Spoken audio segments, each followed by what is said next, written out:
जोहार जय निवासी में संकेत और आप देख रहे हैं एमएन टीवी। नोटबंदी, जीएसटी, लॉकडाउन में लाखों करोड़ों की बढ़ती बेरोजगारी, प्रवासी मजदूरों की हालत और किसान विरोधी अध्यादेशों की वजह से केंद्र की मोदी सरकार पहले से ही घिरी हुई है। अब केंद्र सरकार ने संसद में श्रम कानूनों को लेकर 3 बिल पेश किए हैं, जिससे रोजगार को लेकर बढ़ता विवाद और गहरा होने की संभावना नजर आ रही है। केंद्र सरकार द्वारा पेश किए गए श्रम कानूनों के अनुसार अब कर्मचारियों की ओर से हड़ताल करना आसान नहीं होगा। वहीं निजी या सरकारी औद्योगिक संस्थानों को अपने यहाँ कार्यरत कर्मचारियों को काम पर रखने की या उन्हें निकालने की पूरी आजादी होगी। केंद्र सरकार जल्द ही कर्मचारियों के अधिकारों को कम करने के लिए एक विधेयक पास कराने की योजना बना रही है। इसके मुताबिक जिन कंपनियों के पास 300 से कम कामगारों की क्षमता है, उन्हें बिना सरकार के इजाजत के ही कामगारों की भर्ती करने या उन्हें निकालने की आजादी होगी। श्रम मंत्रालय ने शनिवार को पेश किए हुए एक विधेयक के जरिए इससे जुड़े नियमों में बदलाव का प्रस्ताव रखा गया।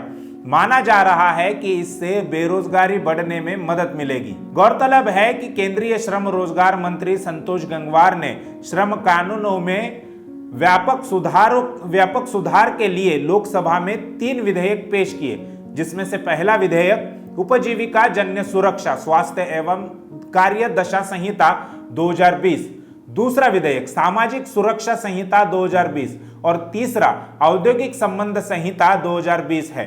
अभी 100 से भी कम कर्मचारी वाले औद्योगिक संस्थानों को बिना सरकार की इजाजत के ही स्टाफ की भर्ती या उन्हें निकालने की छूट है।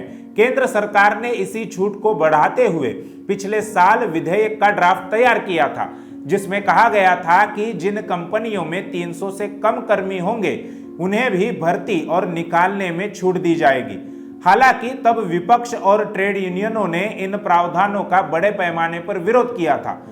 इसी के चलते सरकार ने इन्हें 2019 के विधेयकों में शामिल नहीं किया था। औद्योगिक संबंध विधेयक में एक प्रस्ताव यह भी है कि कोई भी व्यक्ति जो औद्योगिक संस्थान का हिस्सा है, वह बिना 60 दिन पहले नोटिस दिए हड़ताल पर नहीं जाएगा। इतना ही नहीं, अगर कोई मामला राष्ट्रीय औद्योगिक ट्रिब्यूनल में लंबित है तो कार्रवाई के खत्म होने के 60 दिन बाद तक कर्मचारी हड़ताल नहीं कर सकते।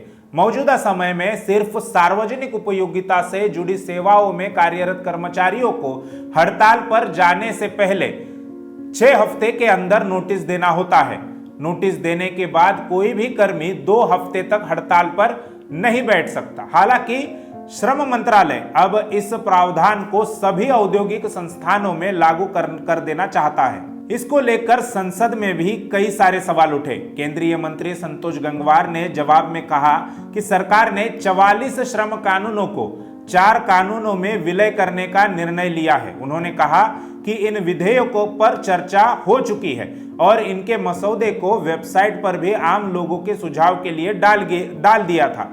बता दें कि साल में 2 करोड़ रोजगार देने के वादे पर केंद्र की सत्ता में आई मोदी सरकार साल में 2 करोड़ युवाओं को रोजगार तो नहीं दे सकी, बल्कि नोटबंदी और जीएसटी जैसे फैसले ने लाखों रोजगार समाप्त कर दिए। इसमें और ज्यादा भर कोरोना महामारी के चलते लगाए गए लॉकडाउन ने डाल दी। जब रोजगार नहीं रहे तो पीएम मोदी उच्च शिक्षित युवाओं को पकोड़े का ठेला लगाने की सलाह दे रहे थे, लेकिन अब लॉकडाउन की वजह से उस ठेले पर भी पकोड़े खाने के लिए लोग नहीं आ रहे। ऐसे में अब सवाल उठता है कि क्या युवाओं ने पकोड़े का ठेला लगा देना चाहिए या मोदी जी उनके रोजगार के लिए कुछ नए सुझाव देंगे।